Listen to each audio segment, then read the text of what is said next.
Hello and welcome to one of my sort of favourite toiletry and makeup product videos.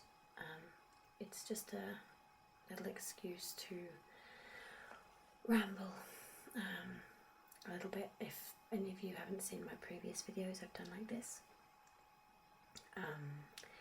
it's just an excuse to talk, because I very much like falling asleep to videos where I literally just listen to people talking and I couldn't care less what they talked about. And I thought one way that I could do that was sort of every month go through what products I've been using. So I haven't done this for quite a while. It's been about 3 months now. I think the last one realistically I did was about Christmas time.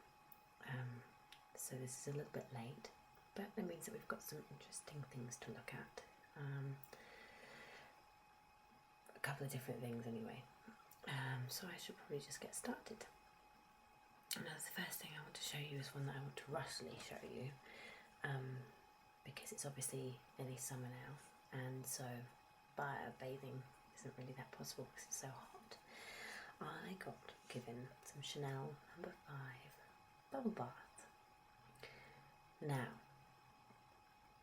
I'm in two minds about this bubble bath. It's not something that I would necessarily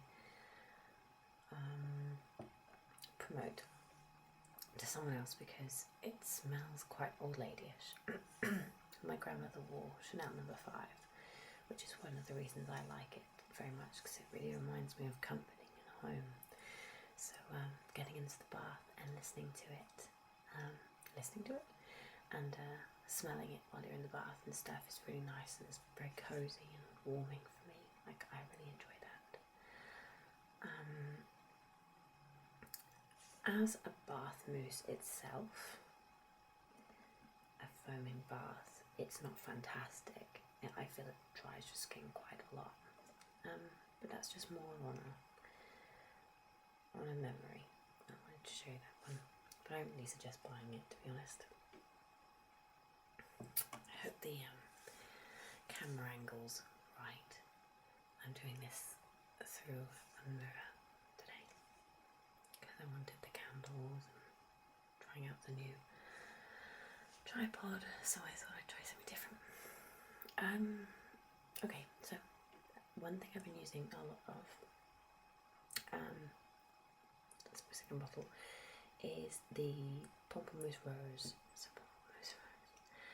I have to remember what that is in French. It's pink grapefruit. Pink grapefruit visibly clear Neutrogena face wash. I just love the smell of this one. It's so refreshing and summery, and it smells like holidays, I think. And it's really good. It doesn't. A lot of times when I use stuff to wash my face, I feel my face being really dry afterwards, like quite tight, and I feel like I'm in desperate need of moisturiser. And when I use this, I don't feel the need for that. Like, I obviously do always moisturise straight afterwards. This is in French, but it's not really going to help me much with explaining it. It's more about the scent and the fact that it doesn't dry my skin out at all. So I really like this one. I mean, you can buy that in the supermarket. Just bring things anywhere, really. Another thing that I've been using on my face is the La Roche-Posay self-tanner, moisturising self-tanning lotion, because I've got very fair hair, so normally I'm not that good in the sun. I shouldn't be. My body's fine, but my face, I never want to get my face in the sun, so I always use sun cream, because I'm, as you can see, already quite wrinkled. And also at the same time I'm trying this whole new no eye makeup thing. It's only been for like a couple of days, but I just feel like I look a bit healthier, although I look a lot tighter without any eye makeup on. So this is pretty much how I've been going to work the last couple of days. Yeah, so just trying to tone down on the makeup a bit. So instead of having heavy eyes, I'd like to have like colour in my cheeks, because otherwise I'm just going to look like a ghost. And I already get called Casper as it is. So this is my favourite one, because this is the only one that I've found that doesn't dry my skin and clog my pores and give me spots. Like, I've tried a couple of different fake tanning lotions before, one specialised for face, and they've all given me issues with my skin. So this is the one that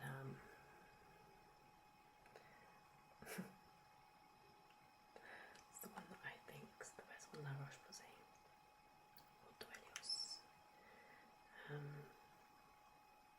which I need to do again really at some stage. Speaking of going makeup free, this is my new favourite mascara. It's called Better Than Sex by Too Faced. And this is what I do, obviously, wear mascara, but when I go out. And it's amazing, because I've gone through a stage where I really liked fake eyelashes. But I just really do feel like I look like a drag queen when I wear them. I don't really suit heavy makeup. I try to, because of the area of France that I live in. I live where there's a lot of women who take a lot of pride in how they look and take hours getting ready. And I'm usually about 5 minutes to get ready. Like, literally get some foundation and rub it on my face, brush my hair, and then throw mascara on, and that's about it. So I've been trying, so I had a stage of trying to sort of be a lot more feminine, and wear more makeup and things like that. And yeah, so the I love the heavy eyelash look when you are going out to nightclubs and things. But I found that the fake eyelashes made me look like I'd had a sex change, or at least was attempting to. So this is the best mascara that I've come across. It's gorgeous. It's so nice. It really is Better Than Sex. And it's just really thick and makes them look really long and separates them perfectly. So yeah, I highly suggest Too Faced Better Than Sex mascara. It's amazing. It's quite expensive though. I think it's like €25, which is double what I'd usually pay for mascara. However, I haven't really been buying any other makeup recently, so on to hair. I've got quite a big problem with how dry my hair is at the moment. I need to cut it off. I have a plan for the end of the summer, well, for November. I don't know if it's a universally known thing. I think it's known in quite many places around the world. November, men grow moustaches and then shave them off for men's prostate cancer and things like that. So last year my friend Jerry, a guy, had his hair down to here, and he hadn't cut his hair for a long time, and he was known for his hair. He was a bit of an icon around town, and he had the whole thing shaved off for charity and made over €1,000. But his hair went into the bin, and I kept a lock of it just because I didn't even know why. But then, you know, you start thinking, like, what a waste of hair that was. And then when I saw online a website called, I forget what it's called now, but Princess something like that. And basically what they do is they take hair donations.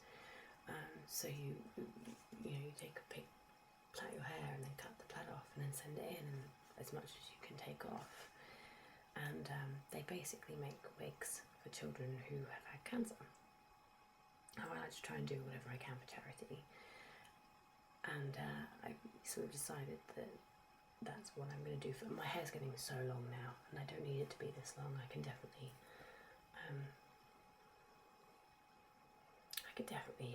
spare that much.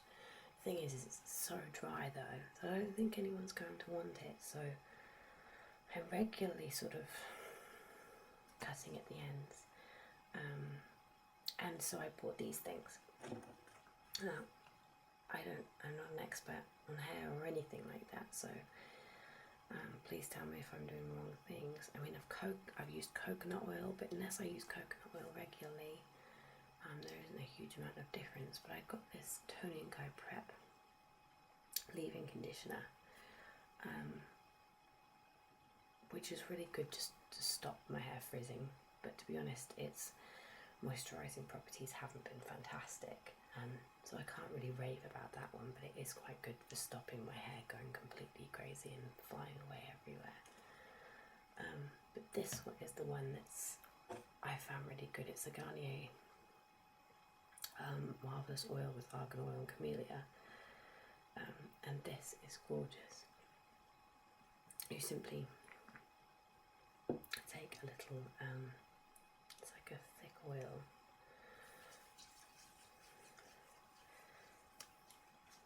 bit in your palms, and I just apply this after I've had a shower bath, after I've washed my hair in the mornings.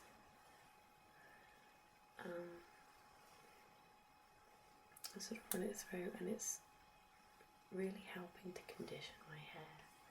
It's a lot less greasy than leaving in the coconut oil, which I had been previously doing, which just after a day I just feel gross, really.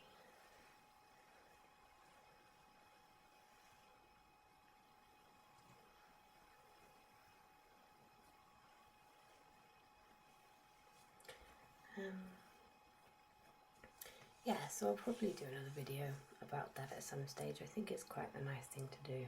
And then I had a look at the internet, on the website, and got completely sucked into all the before and after photos of these really sweet children who had really long hair, and they've donated their hair to other little children who have little wigs made, and it's completely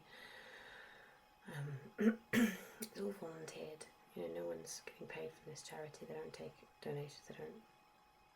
It's not an association where they pay, they have a salary or anything. It's all done for free, and it's about, so I think this is about £380 just to have one wig made. And I mean, I just think that's the nicest, most selfless thing. So I'm going to give somebody my hair if they'll have it. But as long as I can just get it in a bit better condition than this, I just fear I'm just going to have to chop it all off and let it grow nicely again. But anyway, that's all I have to show you today. Not a huge amount interesting. As I said, I've not really been buying anything. Sorry if you don't like the camera angle. I'm not entirely sure I do yet. I need to see it. And I will be back with one of these videos next week, or in the next couple of weeks, and hopefully I'll have a few more interesting things to show you. I've got a couple of things in the post. Alright, have a nice evening. Bye.